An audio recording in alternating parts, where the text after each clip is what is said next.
राधे राधे। आप सभी को मार्गशीर्ष पूर्णिमा व्रत कथा सुनना बहुत ही ज़्यादा शुभ फल देता है। अगर आप व्रत रख रहे हैं तब भी बहुत शुभ फल आपको मिलेगा, अगर नहीं भी रख रहे तब भी आपको भगवान श्री हरि विष्णु और माता लक्ष्मी की कृपा प्राप्त होगी। आज मार्गशीर्ष पूर्णिमा का शुभ दिन है। ये दिन दत्तात्रेय जयंती और देवी अन्नपूर्णिमा जयंती के रूप में भी मनाया जाता है। आज के दिन पूजा पाठ के साथ कथा पठन का भी विधान है। यहाँ से आप मार्गशीर्ष पूर्णिमा की व्रत कथा सुन सकते हैं। तो मार्गशीर्ष पूर्णिमा की कथा के अनुसार जो महर्षि अत्रि और उनकी पत्नी अनसुया महान तपस्वी और धर्मपरायण थे। महर्षि अत्रि अपने तप और योग बल के कारण सभी में बहुत सम्मानित थे और उनकी पत्नी अनसुया भी बहुत पतिव्रता और सतीत्व के लिए काफी प्रसिद्ध थी। एक दिन उनकी महान तपस्या और उनके सद्गुणों से प्रभावित होकर त्रिदेव ने उनकी परीक्षा लेने का निर्णय लिया। त्रिदेव भिक्षु के रूप में माता अनसुया के आश्रम पहुंचे और उन्होंने उनसे भोजन की याचना की, लेकिन उन्होंने ये रखी कि माता अनसुया को उन्हें निवस्त्र होकर भोजन कराना होगा। अनसुया ने अपने सतीत्व और तप बल से उन तीनों को छोटे बच्चों में बदल दिया और फिर उन्हें निवस्त्र होकर भोजन कराया। और जब महर्षि अत्रि वापस लौटे तो उन्होंने देखा कि 3 छोटे छोटे बच्चे अनसुया के पास खेल रहे हैं। इसके बाद अनसुया ने पूरी घटना बताई। महर्षि अत्रि ने अपने योगोबल से तीनों के वास्तविक रूप को पहचान लिया और इसके बाद महर्षि अत्रि और अनसुया की भक्ति और तप से प्रसन्न होकर त्रिदेव अपने वास्तविक जो रूप में वापस आ गए और उन्होंने उन्हें वरदान दिया। त्रिदेव ने महर्षि के यहाँ एक पुत्र के रूप में जन्म लिया। कहते हैं कि महर्षि अत्रि और माता अनसुया के पुत्र ही भगवान दत्तात्रेय के रूप में प्रसिद्ध हुए।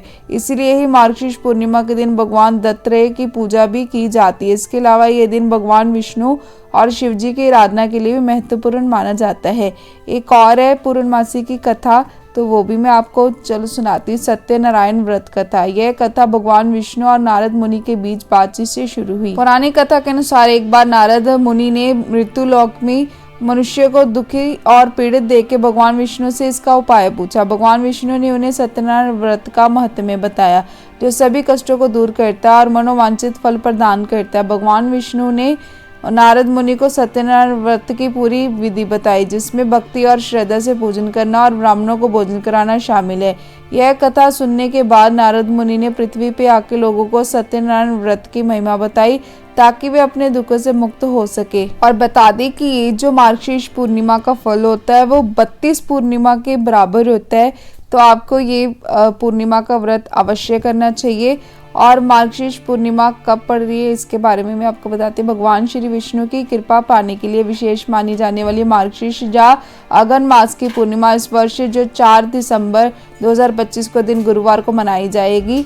और पंचांग के अनुसार मार्गशीर्ष महीने की पूर्णिमा तिथि उसी दिन सुबह 8:37 से शुरू होगी और अगले दिन जो सुबह 4:43 पे समाप्त होगी। इसलिए स्नान दान पूजा और व्रत रखने के लिए 4 दिसंबर का दिन सबसे शुभ माना जाएगा। अगन पूर्णिमा पे चंद्रोदय का विशेष महत्व बताया गया। इस वर्ष चंद्र उदय शाम 4:35 पे होगा, जिसे अत्यंत शुभ माना जाता है और इस समय पूजा अर्चना करने से विशेष फल प्राप्त होते हैं। तो भक्तों, ये थी जो मार्गशीर्ष पूर्णिमा की व्रत कथा जो मैंने आपको सुना दी। तो इसका शुभ फल बहुत ही ज़्यादा आपको मिलता है सुनने मात्र, श्रवण करने मात्र और सुनाने मात्र से ही। और भगवान श्री हरि विष्णु और माता लक्ष्मी और भगवान शंकर आप पे अपनी कृपा बरसाए और आपकी सभी मनोकामनाओं को पूरी कर दे और आपके जीवन में जो भी बाधाएं रुकावटें आ रही हैं उनको दूर कर दे। तो कैसी लगी वीडियो को लाइक कमेंट शेयर करके जरूर बताया करो। और मेरे चैनल पर पहली बार आए तो चैनल को सब्सक्राइब किए बिना मत जाना।